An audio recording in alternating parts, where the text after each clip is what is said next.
So, Jamie, talk us through this transition from cost billing to upfront pricing and what you faced in Sky. Yeah, well, with new clients, it's easy. It's just the way your firm does business. They won't know anything different. So you won't find any pushback or with your monthly fixed fees. As long as you've got the context that we spoke about, if you take the client on the journey through the sales process and follow the sales playbook, you'll be 99% right, you'll be fine. The tricky one can be with existing clients. If you've had existing clients who've been on time billing or some other billing method over the years, then I actually went through this with my total client base quite some years ago. The way that I did it was use that guarantee. I would sit with clients, and you must do it face to face. Do not do it on email. Do not do it on the phone. I scheduled a time to go and have lunch or catch up with a coffee with every business client that I had, and it took me about a year to do it. This is going back quite some time, back a few years now, but must do it face to face. And I sat with a client, and the clients would ask me, well, what's in it for me? And so I had to explain to them what was in it for them and what was in it for me. It had to be in the spirit of win-win. And I had to pick my clients too.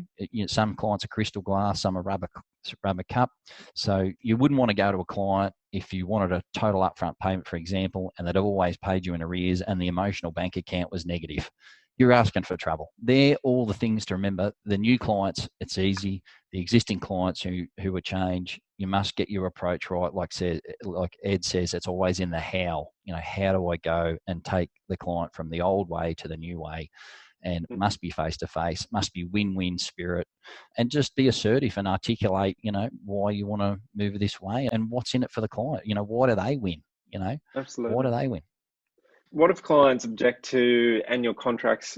How do we get around that? So, for example, we get pushback from clients wanting to see what it's like first and see the value rather than signing straight up to an annual plan or committing to an annual sort of fixed fee package. They want to experience the value first. Have you had or ran into that challenge at all?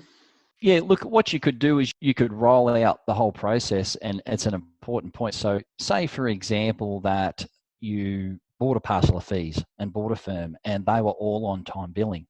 So the question then comes, well, how do we move them across? Well, obviously you're not going to make any changes in any sort of retention period, but perhaps after about 5 years in or 4 years in, then you've got to start dripping on the clients and educating the clients that this is our model and this is the way we want to go. So what I mean by that is, let's look at an example. A client who traditionally might be on time billing, you're going to say to the client now, I'll tell you what, Joe, I'm going to start giving you a quote before we do your work. Okay? So that you're not asking for upfront. So it's a slow transition. And then you say, well, Joe, I'm going to schedule your work and I'm going to turn around your work in this amount of time frame. Right? And so what you're doing is you're giving, and then eventually you keep investing and giving, and then you say to Joe after 4 or 5 years, oh, Joe, look, you've got all these benefits from our firm over all these years, and we're starting to look to a fixed monthly fee, okay? So you can't just go in there, depending on the client base, and just try and make changes overnight. That will not happen. You cannot do that, right? Yeah. So you've just got to do it by increments, drip, drip, drip, drip. And then when you get to the point where you ask the client to say, pay you, a fixed monthly fee, then you'll find that pushback will be limited. It'll be 80-20 rule. In saying that, we've got one of our largest clients, which are like 50 or 60,000 in fees. They're still on time billing. We went to this particular new client and his previous accountant had fixed feed him, and he felt that he got burnt because he paid in advance and the other guy wouldn't give his money back, when we went to do the tax return. So he'd been really burnt, so that he felt by this process. And he just said to us straight out, I'll pay you by the hour, time billing, and that's it. And we took that client on because it was such a large client. We're not going to sit there and say no. So, Brad Sugar's the famous business coach who built Action Coach International. He says, personalize the exceptions, systematize the routine. So that's sort of the approach, Brenton. Okay. Yeah, and it's also fair to say that clients will come over at different times. And just because one may push back, it doesn't mean that everybody else is pushing back. Exactly. So don't fall into the trap of, don't fall into the trap of managing for the minority whereas the majority will go with what you want and the minority will push back. And like Jamie said, it's the 80-20 rule, and some people will come over quicker than others, but it doesn't mean that you give up on it. And the late adopters will just take a little bit more time to get used to the new way of doing things. But eventually, when they do come over, they're very good clients because they don't chop and change. They're very steady, predictable, and stable as well. Yeah. Okay. Great. So I'd like to kind of finish on your team and helping your team on board and adopt this strategy. How did you go about that, and what were the challenges you faced there? Yeah, great question. So what you should do with your team, particularly if you've got up and coming assistant client managers, what we used to call it is double back the meetings. So back in the day when I was a senior client manager, I would always bring one of the guys in. I'd bring, Tim, Paul, Ash. I'd bring them into the meetings and they would see the process that I would go through. So we'd always double back the meetings. I think Peter Lacandrio said this in a recent, weekly tip that you sent out, Brent. He said, he brings in the senior client manager or the up and coming senior client manager and double back the meetings, and they just watch and listen and they learn. And that's the education piece. So you're educating a team. Yes, it might cost you an hour or two in that time, but we know that we're on this journey to remove ourselves from the different divisions and to create senior client managers and assistant client managers. And, a big part of their time is sales.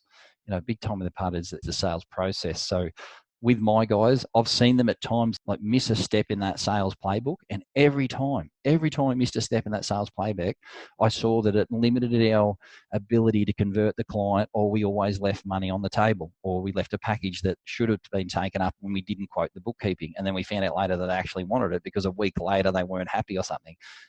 So yeah, double back the meetings is the critical thing. And then you'll know when to step back and not be involved in the meeting because they'll have a playbook to follow, and just keep weekly tactical meetings critical, weekly tactical meeting accountability. And was there anything around that, sort of coming back to an earlier point we made around hiding behind email and the modality of presenting these new packages or the new way of pricing to clients, that you encouraged your team to do it? Was it more so again around double back in the meetings, having that sort of routine in place? I think they call it supervision by wandering. I would just ask the question when you've got that new lead in, because you think about it, that the meeting rhythm and routine. Yeah. Every weekly tactical meeting, when you're going through the CRM, and if you're the partner or whatever, and you've got your senior client managers, Joe, when are you seeing them? I'm seeing them, Thursday, we've got a meeting booked, so the weekly tactical meetings and your daily huddles are the lifeblood of your business. They're the glue that holds everything together and the accountability. So just ask the question, Brenton, and because you've got that systematized, it can't be overlooked. It's just part of the system. Okay. Jamie, do you find that during the month of June, a lot of time is spent talking with clients / putting proposals together for the next 12 months starting 1 July? Or would it be best to structure the monthly arrangements with clients so they finish at different times during the year? Look, part of our solution was, to be honest, was practice ignition. Once the guys started using practice ignition, our contracts started anytime, not just, July every year. We were onboarding clients in March, or onboarding clients in October. Practice ignition sort of tends to be able to have the ability to manage all those fixed price agreements.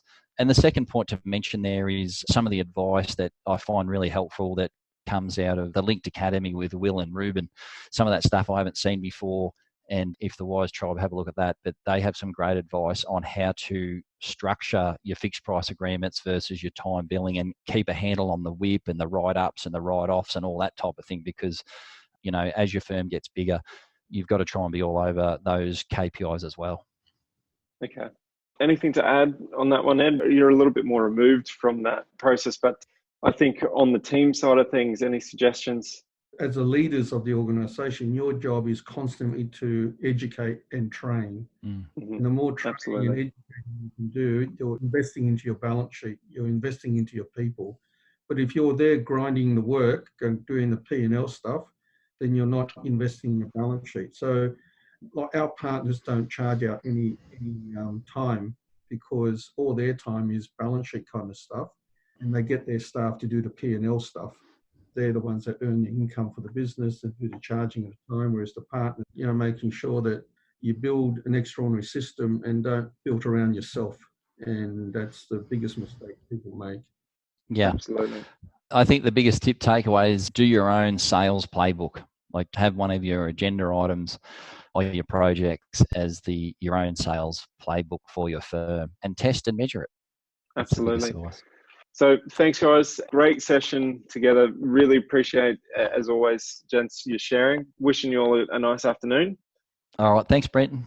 Bye, everyone.